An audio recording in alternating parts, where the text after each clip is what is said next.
Zacarias. Panawagan upang manumbalik sa Diyos. Unang kabanata. May sinabi ang Panginoon kay Propeta Zacarias noong 8 buwan ng 2 taon ng paghahari ni Darius sa Persya. Si Zacarias ay anak ni Berekia, na anak ni Ido. Inutusan ng Panginoong makapangyarihan si Zacarias na sabihin ito sa mga mamamayan ng Israel. Matindi ang galit ko sa inyong mga ninuno, kaya magbalik loob na kayo sa akin, at manunumbalik ako sa inyo. Huwag ninyong gayahin ang ginawa ng inyong mga ninuno. Inutusan ko noon ang mga propeta na pagsabihan silang talikuran na nila ang kanilang mga ginagawang masama. Ngunit hindi sila nakinig. Hindi sila sumunod sa akin. Ang inyong mga ninuno at ang mga propetang iyon ay namatay na. Ngunit nangyari sa inyong mga ninuno ang aking mga sinabi at mga babala sa pamamagitan ng aking mga lingkod na propeta. Kaya nagsisi sila at sinabi, pinarusahan tayo ng Panginoong makapangyarihan ayon sa ating ginawa, gaya ng kanyang napagpasyahang gawin sa atin. Ang pangitain tungkol sa mga kabayo. May sinabi ang Panginoon kay Zacarias sa pamamagitan ng isang pangitain. Nangyari ito noong gabi ng 24, buwan ng Shebat, 11 buwan, noong 2 taon ng paghahari ni Darius. At ito ang ipinahayag ni Zacarias. Nakita ko ang isang tao na nakasakay sa kabayong kulay pula, na nakatigil sa isang patag na lugar na may mga puno ng mirto. Sa likuran niya ay may nakasakay sa kabayong pula, kayumanggi, at puti. Itinanong ko sa anghel na nakikipag-usap sa akin, ano po ang ibig sabihin ng mga ito? At sinabi niya sa akin, ipapaliwanag ko sa iyo ang ibig sabihin nito. Ang tao nakatayo malapit sa mga puno ng mirto, ang siyang nagpaliwanag sa akin. Sinabi niya, ang mga ngabayong iyon ay pinadala ng Panginoon upang umikot sa buong mundo. Sinabi ng mga ngabayo sa anghel ng Panginoon na nakatayo malapit sa mga puno ng mirto, nalibot na namin ang buong mundo at nakita naming tahimik ito. Sinabi ng anghel ng Panginoon, makapangyarihang Panginoon, hanggang kailan niyo pa pahihirapan ang Jerusalem at ang iba pang bayan ng Huda? May 70 taon na po kayong galit sa kanila. Ang isinagot ng Panginoon sa anghel ay magagandang salita at nakapagbigay ng kaaliwan. At sinabi sa akin ng anghel na sabihin ko itong mga sinabi ng makapangyarihang Panginoon. Totoong nagmamalasakit ako sa Jerusalem na tinatawag ding Zion. Pero matindi ang galit ko sa mga bansang nagpapasarap sa buhay. Hindi ako gaanong galit sa kanila noon. Ngunit sila na rin ang nagpaningas ng aking galit sa kanila. Kaya babalik akong may awa sa Jerusalem. At itatayo kong muli ang lungsod na ito pati na ang aking templo. Sinabi ng anghel na sabihin ko pa itong ipinapasabi ng makapangyarihang Panginoon. Uunlad muli ang aking mga bayan sa Huda, at aaliwin kong muli ang Zion, ang lungsod ng Jerusalem, at muli ko itong ituturing na hinirang kong bayan. Ang pangitain tungkol sa 4 na sungay at 4 na panday. Pagkatapos, tumingala ako at nakita ko ang 4 na sungay. Tinanong ko ang anghel na nakikipag-usap sa akin, ano ang ibig sabihin ng mga sungay na ito? Sumagot siya, ang mga sungay ay ang mga bansang nagpakalat sa mga mamamayan ng Israel, Huda at Jerusalem. Pagkatapos ipinakita sa akin ng Panginoon ang 4 na panday. Itinanong ko, ano ang gagawin nila? Sumagot siya, sisindakin nila at wawasakin ang mga sungay. Ang mga sungay na ito ay ang mga bansang lubusang nagwasak sa Huda at nagpangalat sa kaniyang mga mamamayan.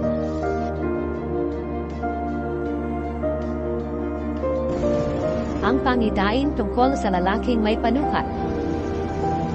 2 kabanata. Nang muli akong tumingin, may nakita akong lalaking may dalang panukat. Tinanong ko siya, saan ka pupunta? Sumagot siya, sa Jerusalem. Susukatin ko ang luwang at haba nito. Pagkatapos umalis ang anghel na nakikipag-usap sa akin, at sinalubong siya ng isa pang anghel, at sinabi sa kanya, magbadali ka, sabihin mo sa lalaking iyon na may dalang panukat, na ang Jerusalem ay magiging lungsod na walang pader, dahil sa sobrang dami ng kanyang mga mamamayan at mga hayop. Sinabi ng Panginoon na siya mismo ang magiging pader na apoy sa paligid ng lungsod ng Jerusalem. at siya rin ang magiging dakila sa bayan na ito. Pinababalik ng Diyos ang kaniyang mga mamamayan sa kanilang lugar. Sinabi ng Panginoon sa mga Israelita, "Pinangalap ko kayo sa lahat ng sulok ng mundo, pero ngayon tumakas na kayo. Pati kayong mga binihag at dinala sa Babylonia, at bumalik na kayo sa Zion." Pagkatapos kong makita ang pangitain niyon, sinugo ako ng Panginoon na magsalita laban sa mga bansang sumalakay sa inyo, at sumamsam ng inyong mga ari-arian. Sapagkat ang sino mang gumagawa ng masama sa inyo, ay para na rin gumagawa ng masama sa mahal ng Panginoon. At ito ang sinabi ng Panginoong makapangyarihan laban sa mga bansang iyon. Parurusahan ko sila. Sasalakayin sila ng kanilang mga alipin, at sasamsamin ang kanilang mga ari-arian. At kapag nangyari na ito, malalaman ninyo na ang Panginoong makapangyarihan ang nagpadala sa akin. Sinabi ng Panginoon, "Sumigaw kayo sa kagalakan, kayong mga taga-Zion, dahil darating ako at maninirahang kasama ninyo. At sa panahong iyon, maraming bansa ang magpapasakop sa akin, at sila rin ay magiging aking mga mamamayan." Kapag nangyari na ito, malalaman ninyo na ang Panginoong makapangyarihan ang nagpadala sa akin dito sa inyo. At muling aangkinin ng Panginoon ang Huda bilang kanyang bahagi sa banal na lupain ng Israel. At ang Jerusalem ay muli niyang ituturing na kanyang piniling lungsod. Tumahimik kayong lahat ng tao sa presensya ng Panginoon, dahil dumarating siya mula sa kanyang banal na tahanan. Ang pangitain tungkol kay Josue na punong pari. Ikatlong kabanata. Ipinakita sa akin ng Panginoon ang punong pari na si Josue na nakatayo sa harapan ng anghel ng Panginoon. Nakatayo naman sa gawing kanan niya si Satanas upang paratangan siya. Pero sinabi ng anghel ng Panginoon kay Satanas, "Ayon sa Panginoon na pumili sa Jerusalem, mali ka, Satanas, sapagkat ang taong ito na si Josue ay iniligtas niya sa pagkakabihan, katulad ng panggatong na inagaw mula sa apoy." Marumi ang damit ni Josue habang nakatayo siya sa harapan ng anghel. Kaya sinabi ng anghel sa iba pang mga anghel na nakatayo sa harapan ni Josue, "Hubarin ninyo ang kanyang maruming damit." Pagkatapos sinabi ng anghel kay Josue, "Inalis ko na ang iyong mga kasalanan. Ngayon, bibihisan kita ng bagong damit." At sinabi ko, "Suotan din ninyo siya ng malinis na turban sa ulo." Kaya binihisan nila siya ng bagong damit, at nilagyan ng malinis na turban habang nakatayo at nakatingin ang anghel ng Panginoon. Pagkatapos, ibinilin ng anghel ng Panginoon kay Josue ang sinabi ng makapangyarihang Panginoon, "Kung susunod ka sa aking mga pamamaraan, at susundin ang aking mga iniuutos, ikaw ang mamamahala sa aking templo at sa mga bakuran nito. At papayagan kitang makalapit sa aking presensya, katulad ng mga anghel na nito na nakatayo rito. Ngayon makinig ka, Josue na punong pari. Ikaw at ang mga kapwa mo pari ay larawan ng mga pangyayaring darating. Ihahayag ko ang aking lingkod na tinatawag na sanga. Josue, tingnan mo ang batong inilagay ko sa iyong harapan. Mayroon itong 7 mata. Uukitan ko ito, at aalisin ang kasalanan ng lupain ng Israel sa loob lamang ng 1 araw. Sa araw na iyon, aanyayahan ng bawat isa sa inyo ang inyong mga kapitbahay upang mapayapang humupo sa ilalim ng inyong mga ubasan at puno ng igos. Ako ang Panginoong makapangyarihan ang nagsasabi nito."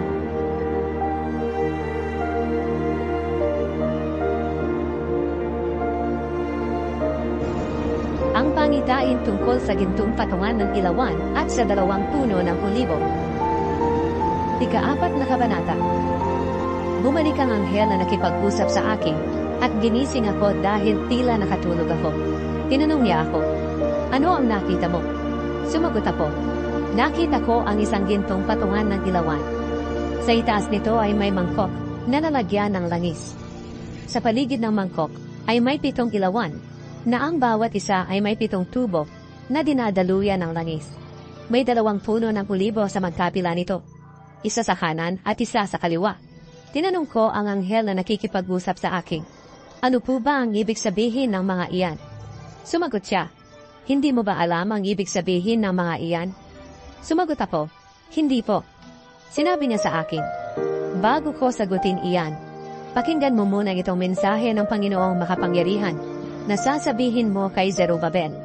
Zerubabel, matatapos mo ang pagtatayo ng templo, hindi sa pamamagitan ng lakas o kakayahan ng tao, kundi sa pamamagitan ng aking espiritu. Maging kasilaki man ang bundok ang hadlang na iyong haharapin, papatagin iyan. Matatapos ang templo, at habang inilalagay ang kahuli-hulihang bato nito, isisigaw ng mga tao, Panginoon, pagpalain niyo po ito. Kaya sa pamamagitan ng anghel, sinabi sa akin ng Panginoon na matatapos ang templo sa pamamahala ni Zerubabel, gaya ng pamamahala niya sa pagtatayo ng pundasyon nito. At kapag nangyari na ito, malalaman ninyo na ang Panginoong makapangyarihan ang nagsugo sa akin sa inyo. May mga taong kumuputya dahil kakaunti pa lamang ang nagagawa sa pagpapatayo ng templo. Pero matutuwa sila kapag nakita na nilang inilalagay ni Zerubabel ang pinakahuli at nadatanging bato sa templo. Pagkatapos, sinabi sa akin ng anghel, ang 7 ilawang iyan ay ang mata ng Panginoon na nagmamasid sa buong mundo.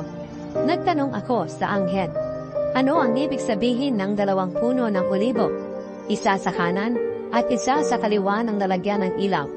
At ano ang ibig sabihin ng 2 sanga ng punong olibo sa tabi ng 2 gintong tubo na dinadaluyan ng langis na kulay ginto?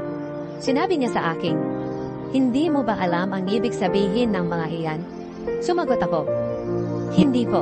Kaya sinabi niya sa akin, ang mga iyan ay kumakatawan sa 2 taong pinili na maglilingkod sa Panginoon na naghahari sa buong mundo. Ang pangitain tungkol sa kasulatang nakarolyo na lumilipad. 5 kabanata. Nakita ko ang isang kasulatang nakarolyo na lumilipad. Tinanong ako ng anghel, ano ang nakita mo? Sinabi ko, isang kasulatang nakarolyo na lumilipad, na mga 30 talampakan ang haba at mga 15 talampakan ang lapad. Sinabi ng anghel sa akin, nakasulat sa kasulatang iyan ang sumpang darating sa buong lupain ng Israel. Sinasabi ng isang bahagi ng kasulatan na ang lahat ng magnanakaw ay aalisin sa Israel. At sa kabilang bahagi naman ng kasulatan ay sinasabi na ang lahat ng sumusumpa ng may kasinungalingan ay aalisin din. Sinabi ng makapangyarihang Panginoon, ipapadala ko ang sumpang ito sa tahanan ng magnanakaw at sa tahanan ng sumusumpa ng kasinungalingan sa aking pangalan. Mananatili ito sa kanilang mga bahay at lubusang wawasaking ang mga ito. Ang pangitain tungkol sa babaeng nasa loob ng kain. Muling nagpakita sa akin ang anghel na nakipag-usap sa akin at sinabi, tingnan mo kung ano itong dumarating. Nagtanong ako, ano iyan? Sinabi niya, Kaing. At sinabi pa niya, iyan ay sumisimbolo sa kasalanan ng mga tao sa buong lupain ng Israel. Ang Kaing ay may takip na tingga. At nang alisin ang takip, nakita kong may isang babaeng nakaupo roon sa loob ng Kaing. Sinabi ng anghel, ang babaeng iyan ay sumisimbolo sa kasamaan. Ikinulak niya ang babae pabalik sa loob ng Kaing at isinara ang takip. Pagkatapos, may nakita akong 2 babaeng lumilipad na tinatangay ng hangin. Ang kanilang mga pakpak ay tulad ng sataga. Binuhat nila ang Kaing at inilipad pa itaas. Tinanong ko ang anghel na nakikipag-usap sa akin, saan nila dadalhin ang Kaing? Sumagot siya, sa Babylonia, kung saan gagawa ng templo para sa Kaing. At kapag natapos na ang templo, ilalagay ito roon para sambahin. Pangitain tungkol sa 4 na karwahe. 6 na kabanata. May nakita pa akong 4 na karwahe na lumabas sa pagitan ng 2 bundok na tanso. Ang unang karwahe ay hinihila ng mga pulang kabayo. Ang pangalawa ay hinihila ng mga itim na kabayo. Ang pangatlo ay hinihila ng mga puting kabayo. At ang pang-4 ay hinihila ng mga batik-batik na kabayo. Ang mga kabayo ay pawang malalakas. Tinanong ko ang anghel na nakikipag-usap sa akin, ano po ang ibig sabihin ng mga karwaheng iyan? Sumagot ang anghel, ang mga iyan ay ang 4 na hangin sa kalawakan na paparating mula sa presensya ng Panginoon ng buong mundo. Ang karwaheng hinihila ng mga itim na kabayo ay papunta sa isang lugar sa hilaga. Ang karwaheng hinihila ng mga puting kabayo ay papunta sa kanluran. At ang karwaheng hinihila ng mga batik-batik na kabayo ay papunta sa isang lugar sa timog. Nang papalabas pa lang ang malalakas na kabayo, nagmamadali na silang lumibot sa buong mundo. Sinabi ng anghel sa kanila, "Sige, libutin na ninyo ang buong mundo." Kaya nilibot nila ang buong mundo. At malakas na sinabi ng Panginoon sa akin, "Tingnan mo ang mga kabayong patungo sa isang lugar sa hilaga. Sila ang magbibigay ng kapahingahan sa aking espiritu sa dakong iyon sa hilaga." Ang korona para kay Josue.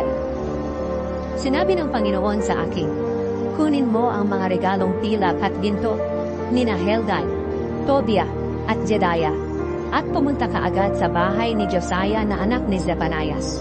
Silang apat ay nakabalik mula sa Babylonia, kung saan sila binihag. Ipagawa mong korona ang mga pilak at ginto, at isuot ito sa ulo ng punong pari na si Josue, na anak ni Jehozadak.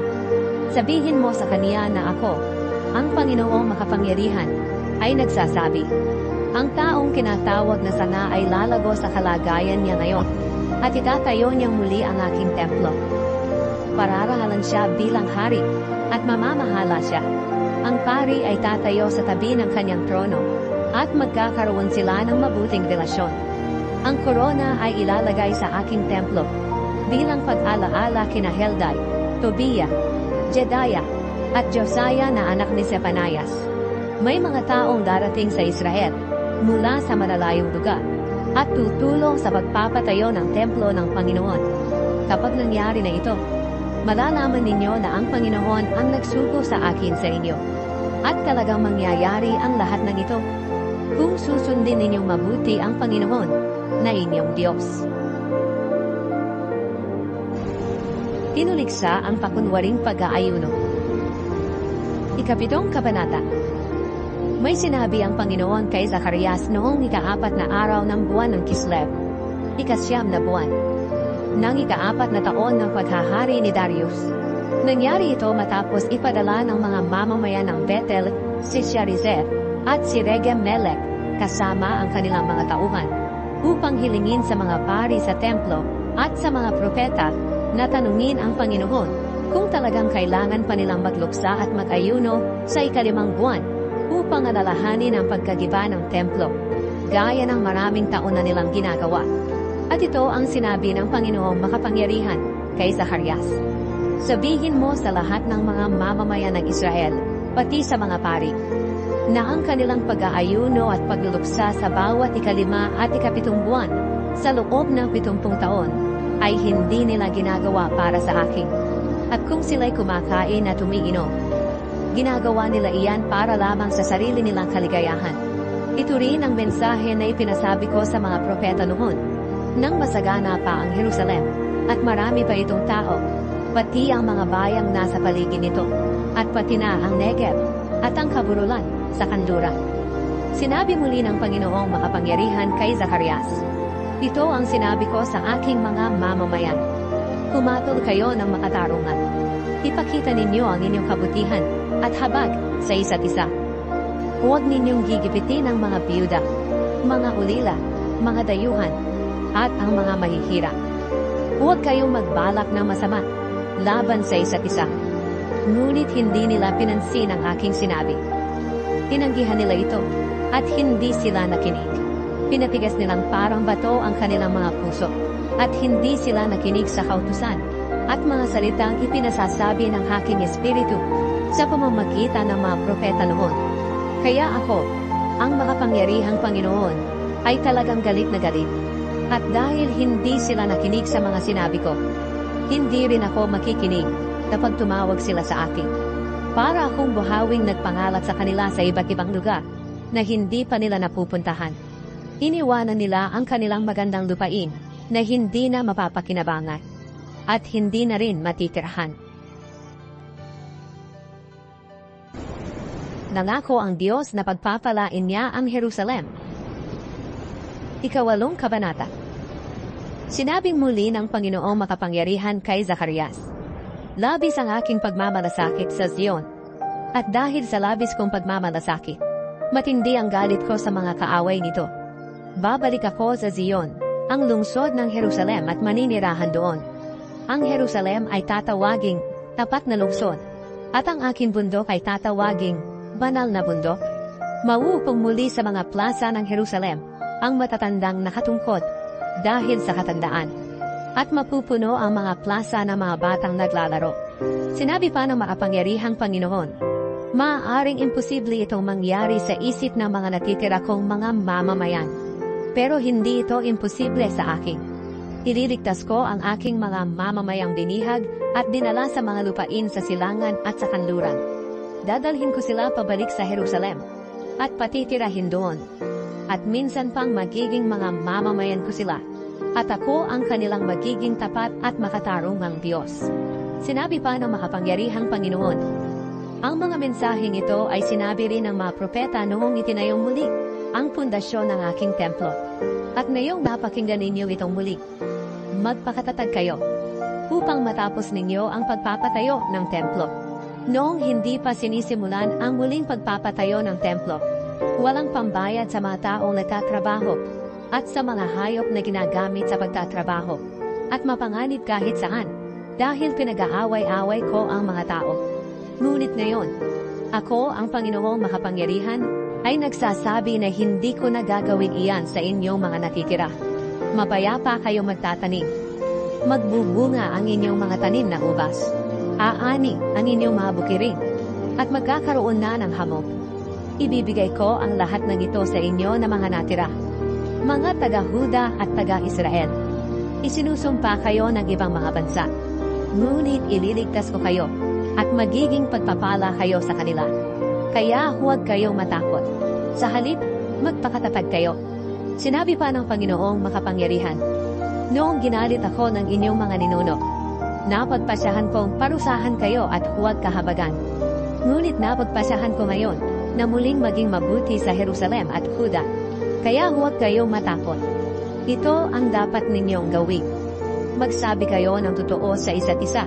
Kumatog kayo ng tama sa inyong mga hukuman para sa ikabubuti ng lahat. Huwag kayong magbalak na masama laban sa inyong kapwa. At huwag kayong susumpa ng kasinungalingan, dahil ang lahat ng iyan ay aking kinapopuotan.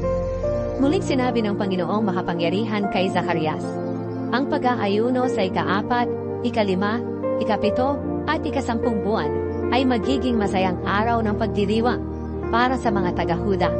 Kaya pahalagahan ninyo ang katotohanan at kapayapaan. Maraming tao ang darating sa Jerusalem mula sa iba't ibang lungsod. Ang mga mamamayan ng isang lungsod ay pupunta sa isang lungsod at sasabihin nila, pupunta kami para dumulog at manalangin sa Panginoong makapangyarihan. Halikayo, sumama kayo sa amin. Maraming tao mula sa makapangyarihang mga bansa ang pupunta sa Jerusalem upang dumulog at manalangin sa akin. At sa araw na iyon, 10 dayuhan na galing sa ibang mga bansa na may iba't ibang wika ang lalapit sa isang Hudyo at sasabihin, gusto naming sumama sa inyo dahil narinig namin na ang Diyos ay kasama ninyo.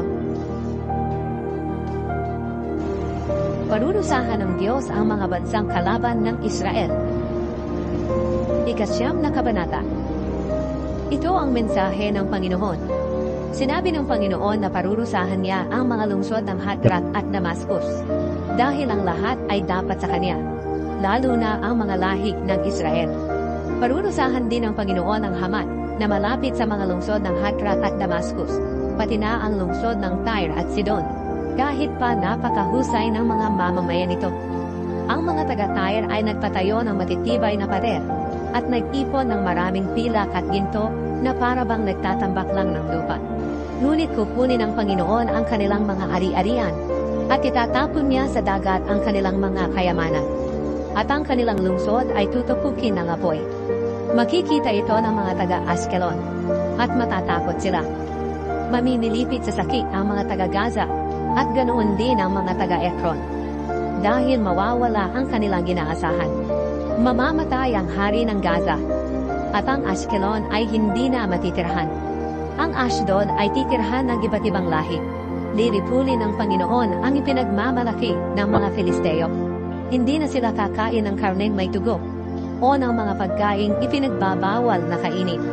Ang matitira sa kanila ay ibibilang ng ating Diyos na kaniyang mga mamamayan na parang isang angkan mula sa Huda. Ang mga taga-Ekron ay magiging kabilang sa mga mamamayan ng Panginoon, katulad ng mga Jebuseo. Iingatan ng Panginoon ang kanyang templo laban sa mga sumasalakay. Wala ng mga api sa mga mamamayan niya dahil binabantayan na niya sila. Ang darating na hari ng Jerusalem. Sinabi ng Panginoon, "Sumigaw kayo sa kagalakan, kayong mga mamamayan ng Zion, ang lungsod ng Jerusalem, dahil ang inyong hari ay darating na. Matuwid siya at mapagtagumpay. Mapagpakumbaba siya, at darating na nakasakay sa bisirong asno. Ipaaalis niya ang mga karwahe at mga kabayong pandigma sa Israel at sa Huda. Babaliin ang mga panang ginagamit sa pandigma. Ang haring darating ay magdadala ng kapayapaan sa mga bansa. Maghahari siya mula sa isang dagat hanggang sa isa pang dagat, at mula sa ilog ng Euphrates hanggang sa dulo ng mundo. Palalayain ng Diyos ang nabihag na mga taga-Israel." Sinabi pa ng Panginoon, "Tungkol naman sa inyo na mga taga-Israel, palalayain ko ang mga nabihag sa inyo. Sila ay parang mga taong inihulog sa balon na walang tubig. Palalayain ko sila dahil sa kasunduan ko sa inyo na pinagtibay sa pamamagitan ng dugo. Kayong mga binihag na umaasang mapalaya, bumalik na kayo sa inyong mga lugar kung saan ligtas kayo. Sinasabi ko ngayon sa inyo na ibabalik ko ng doble ang mga nawala sa inyo. Gagamitin kong parang pana ang Buda at parang palaso ang Israel. Gagawin kong parang espada ng kawal ang mga taga-Zion, at lilipulin nila ang mga taga-Gresya.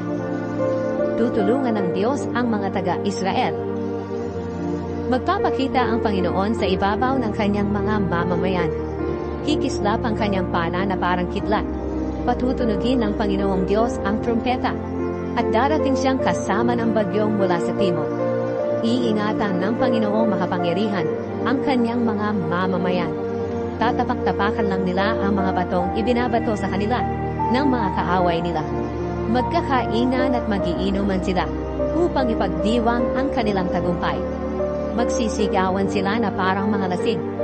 Mabubusog sila ng inumin, at tulad ng mangkok na punong-puno ng dugong, iwiniwisik sa mga sulok ng altar.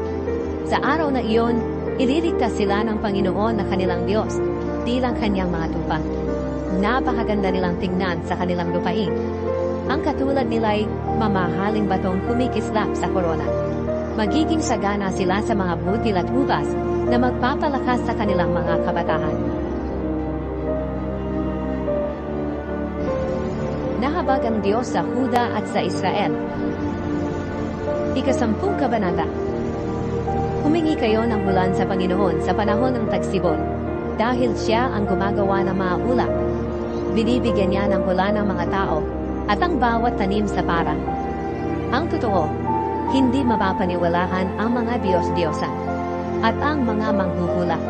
Mali ang ibinibigay nilang kahulugan sa mga panaginip.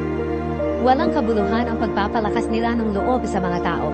Kaya naliligaw ang mga mamamayan ng Israel na parang mga tupa. Nahihirapan sila dahil wala silang pinuno. Sinabi ng Panginoon, "Galit na galit ako sa mga namumuno sa aking mga mamamayan. Talagang parurusahan ko sila, sapagkat aalalahanin ko ang aking mga tupa, ang mga mamamayan ng Huda. Gagawin ko silang tulad ng mga kabayong matagumpay sa digmaan. Sa kanila magmumula ang mga pinuno na ang katulad ay batong panulukan, tulos ng tolda, at panang ginagamit sa digmaan. Magkakaisa ang mga taga-Huda, at magiging katulad sila ng mga sundalong malalakas, natatalo sa mga kalaban nila, na parang putik na tinatapak-tapakan sa lansangan. Makikipaglaban sila dahil kasama nila ako, at tatalunin nila ang mga mangangabayo. Palalakasin ko ang mga mamamayan ng Huda at ililigtas ko ang mga mamamayan ng Israel. Pababalikin ko sila sa kanilang lupain, dahil naaawa ako sa kanila, at dahil ako ang Panginoon na kanilang Diyos. Diringgin ko ang kanilang mga dalangin, na parang hindi ko sila itinakwil tulad ng dati. Ang mga mamamayan ng Israel ay magiging katulad ng mga malalakas na kawan. Magiging masaya sila na parang nakainom ng alak. Ang tagumpay na ito ay maaalala ng kanilang mga kahapu-apuhan. At matutuwa sila dahil sa ginawa ko. Tatawagin ko ang aking mga mamamayan at titipunin ko sila. Palalayain ko sila. At dadami sila tulad ng dati. Kahit na ipinangalap ko sila sa ibang bansa, maaalala pa rin nila ako roon. Mananatili silang buhay pati ang kanilang mga anak. At babalik sila sa kanilang lupain. Pauuwiin ko sila mula sa Ehipto at Assyria. At patitirahin ko sila sa Gilead at Lebanon. Magiging masikip sila sa kanilang lupain. Tatawid sila sa dagat na maalon ngunit magiging payapa ang mga alon. At kahit ang ilog ng Nilo ay matutuyo. Ang ipinagmamalaki ng Assyria ay babagsak. At ang kapangyarihan ng Ehipto ay mawawala. Palalakasin ko ang aking mga mamamayan. Dahil nasa akin sila. At susundin nila ako. Ako, ang Panginoon, ang nagsasabi nito. Parurusahan ng Diyos ang Lebanon at Bashan. 11 kabanata. Kayong mga taga-Lebanon, buksan ninyo ang mga pintuan ng inyong lungsod, at na makapasok ang apoy na susunog sa inyong mga puno ng sedro. Kung paano nasira ang inyong mga magaganda at mayayabong na mga puno ng sedro, ganoon din masisira ang mga puno ng sipres at mga puno ng ensina ng Bashan. Umiiyak ang mga pastol dahil nasira ang kanilang berdeng pastulan. Pati ang mga leon ay umaatungan dahil nasira ang kagubatan ng Jordan na kanilang tinitirhan. Ang 2 pastol. Ito ang sinabi ng Panginoon kong Diyos. Alagaan mo ang mga tupang kakatayin. Ang mga bumibili at kumakape sa kanila ay hindi pinarurusahan. Ang mga nagtitinda ng mga tupang ito ay nagsasabing, purihin ang Panginoon, mayaman na ako. Pati ang kanilang mga pastol ay hindi naaawa sa kanila. Alagaan mo ang aking mga mamamayan. Dahil ako, ang Panginoon, ay nagsasabing, hindi ko na kahahabagan ang mga tao sa mundo. Ako mismo ang uudyok sa bawat tao na magpasakop sa kanyang kapwa at sa kanyang hari. At silang mga namamahala ay magdadala ng kapahamakan sa buong mundo. At hindi ko ililigtas ang mga tao mula sa kanilang mga kamay. Kaya inalagaan ko ang mga tupang kakatayin ng mga nagbebenta ng mga tupa. Kumuha ako ng 2 tungkod. Ang isa ay tinawag kong kabutihan, at ang isa naman ay tinawag kong pagkakaisa.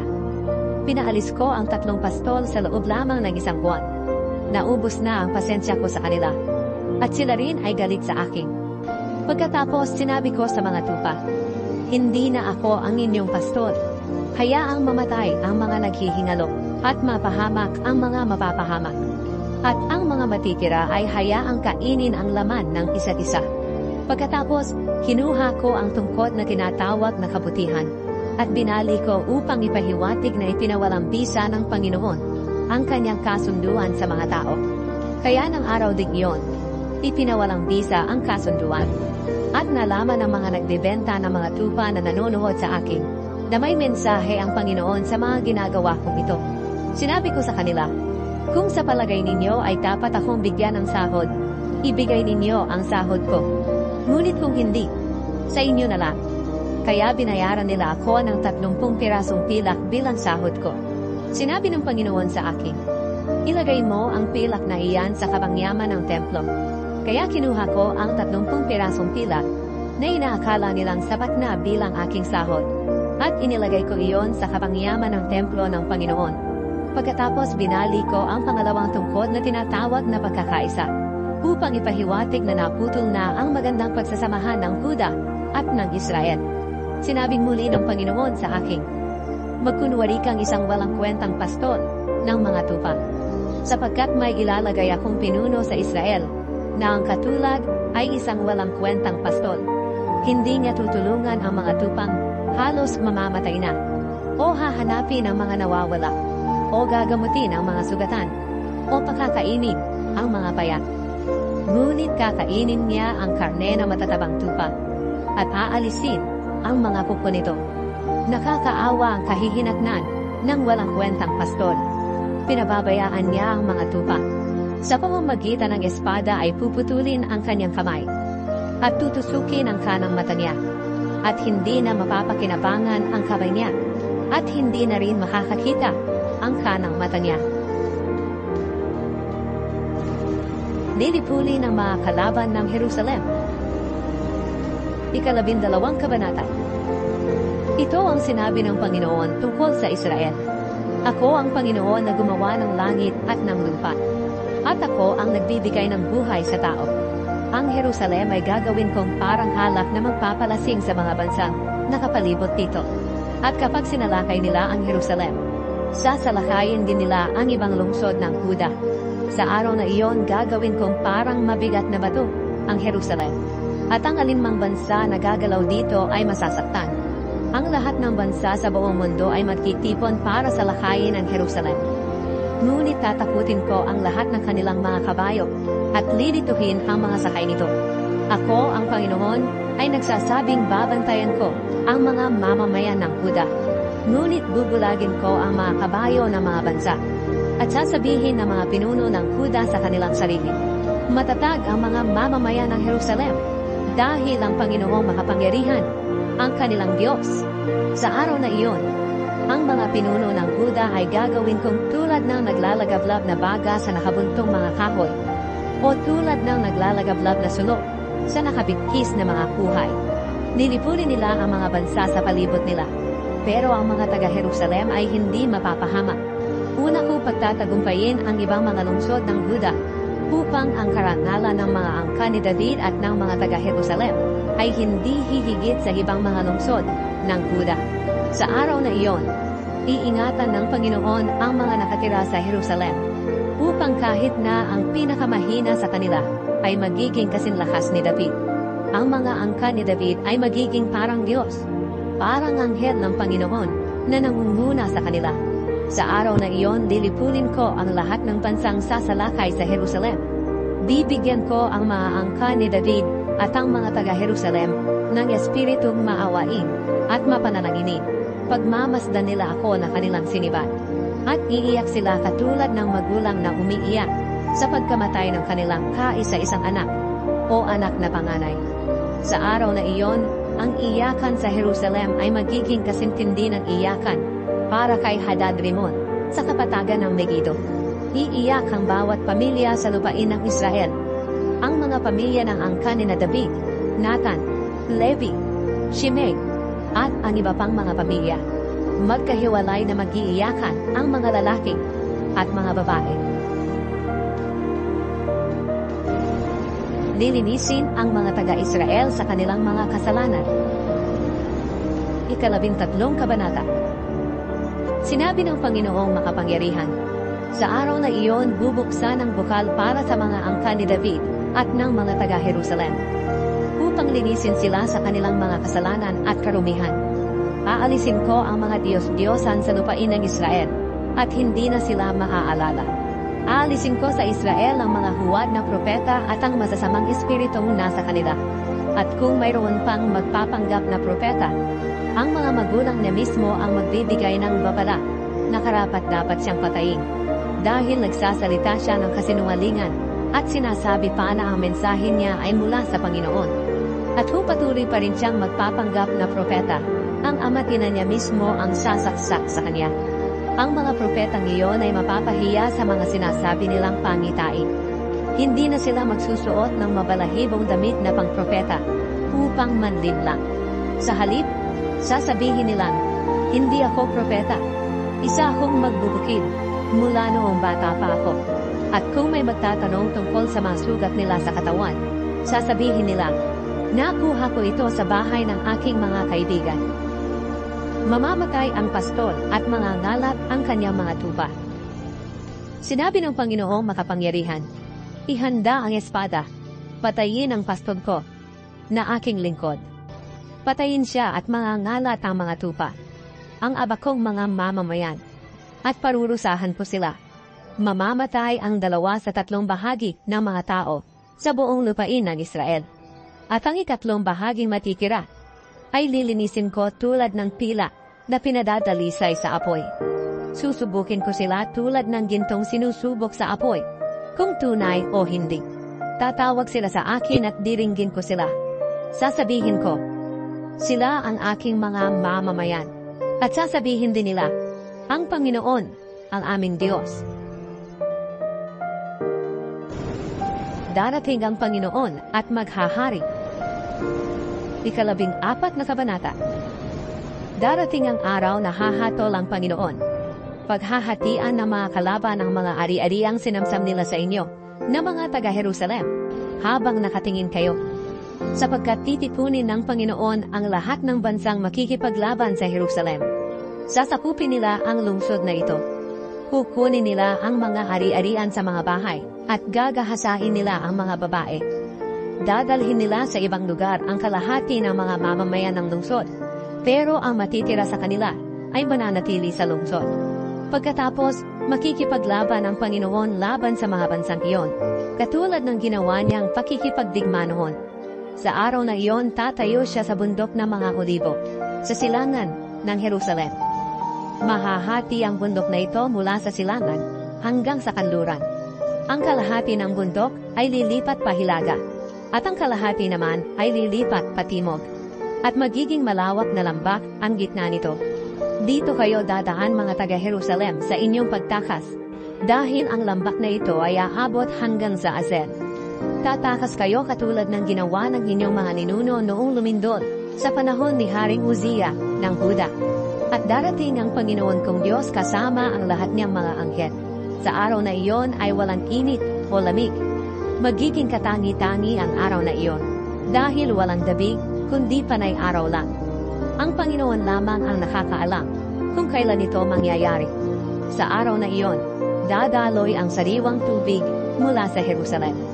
Ang kalahati nito ay dadaloy sa dagat na Patay, at ang kalahati ay sa dagat na Mediteraneo. Patuloy itong dadaloy sa panahon ng Tekaraw at Tag-ulan. Ang Panginoon ang maghahari sa buong mundo. Siya lamang ang kikilalaning Diyos at wala nang iba.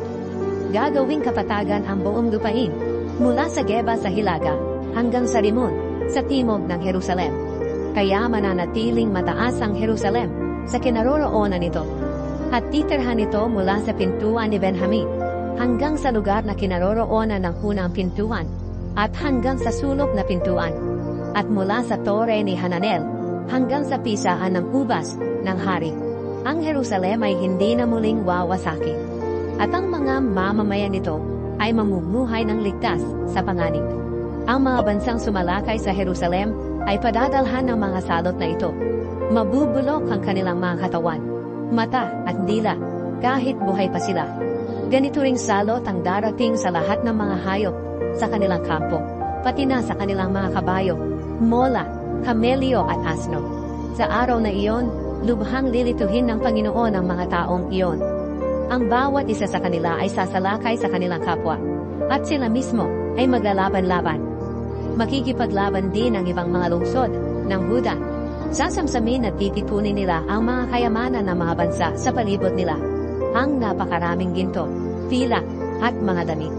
Pagkatapos, ang lahat ng natitirang mga tao sa mga bansang sumalakay sa Jerusalem ay pupunta sa Jerusalem taon-taon para sumamba sa hari, ang Panginoong makapangyarihan, at para makipag-isa sa pagdiriwang ng pista ng pagtatayo ng mga kubon. Ang mga taong hindi pupunta sa Jerusalem upang sumamba sa hari, ang Panginoong makapangyarihan ay hindi padadalhan ng hula.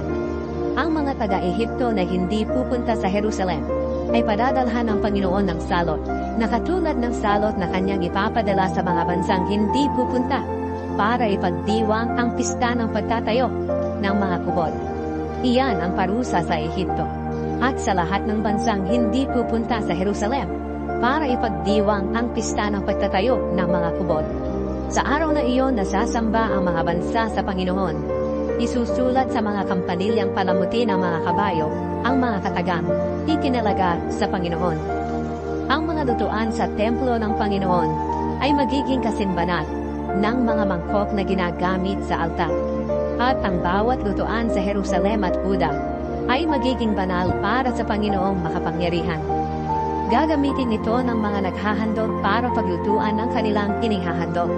At sa araw na iyon, wala ng mga negosyante sa templo ng Panginoong makapangyarihan.